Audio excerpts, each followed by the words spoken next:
জাতীয় প্রতীক ধানের শীষ, এই প্রতীকটা জনগণের মাধ্যমে জনগণের সামনে তুলে ধরার জন্য আমার এই সাজগোজ। আমি রিক্সা চালাই, আমি জেলা শ্রমিক দলে প্রচার সম্পাদক, নাটোর জেলা শ্রমিক দলের। পুরো বিষয়টা খরচ হয়েছে, এটা 20-25 কেজি ধান হবে, এটা সাজাতে হয় 3 দিন টাইম লাগে। এটা আমার নিজের থেকে আমি নিজে করেছি। আমার অনেক ভালো লাগছে, কারণ শেখ হাসিনা থাকতে যে জেল খাটছি, জেলে যে কষ্ট করছি, গরম সহ্য করছি, যে জেলখানা থেকে যে চুলকানি হয়েছে, সেই শেখ হাসিনা চলে যাচ্ছে, চুলকানি চলে যাচ্ছে, এখন অনেক শান্তিতে বাস করছে, অনেক শান্তি লাগছে।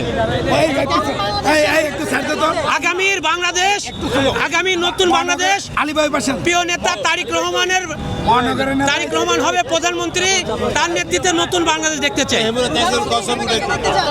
তারেক রহমানকে দেখতে চাই আগামী দিনে নতুন প্রজন্ম, নতুন বাংলাদেশ। আমার অনেক ভালো হচ্ছে। আর এই সাজ আমার নতুন না, এই সাজ 2005 সাল থেকে আমাদের নাটোরের প্রিয় নেতা রুহুল কুদ্দুস তালুকদার দুলু সাহেবের পক্ষ থেকে প্রত্যেকটা প্রোগ্রাম করে থাকি।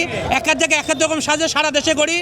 এই প্রোগ্রাম করার কারণে আমি জেল খাটছি, মায়ের খাইছি, আমার দোকানপাট পুরো দেওয়া হয়েছে। তারপরে আমি এই আমাদের যেহেতু জাতীয় প্রতীক ধানের শীষ, বিএনপির প্রতীক ধানের শীষ, সারা দেশের জনগণকে এই প্রতীক তুলে ধরা দেওয়ার জন্য এবং দেশবাসীকে আনন্দ দেওয়ার জন্য, প্রিয় নেত্রীকে এক নজর দেখার জন্য এই সাজগোজ বা এই জায়গায় আসা আমার হয়েছে। এটা আমি নিজের থেকে করে রাখছি এবং আমার খুব ভালো লাগে। এটাতে আপনার 20-25 কেজি ধান হবে মাতাল সহ, এই গোটা দেশ 20 থেকে 25 কেজি ধান হবে। নতুন বাংলাদেশ অনেক ভালো দেখতে চাই। নতুন বাংলাদেশে নতুনভাবে প্রধানমন্ত্রী হিসাবে আমাদের প্রিয় নেতা তারেক রহমানকে দেখতে চাই। আগামীর বাংলাদেশ এবং প্রিয় বাংলাদেশ তারেক রহমানকে বীরের বেশে আসবে ফিরে বাংলাদেশে এবং প্রধানমন্ত্রী হিসাবে দেখতে চাই।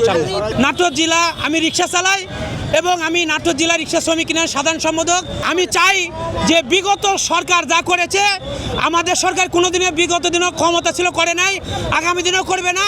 আগামী দিনে আমাদের প্রিয় নেতা তারেক রহমান সুন্দর বাংলাদেশ গড়বে এবং আমরা পেট ভরে ভাত খাবো, ধানের শীষে ভোট দেবো, এই প্রত্যাশা রেখে আমরা আরামে চলতে চাই।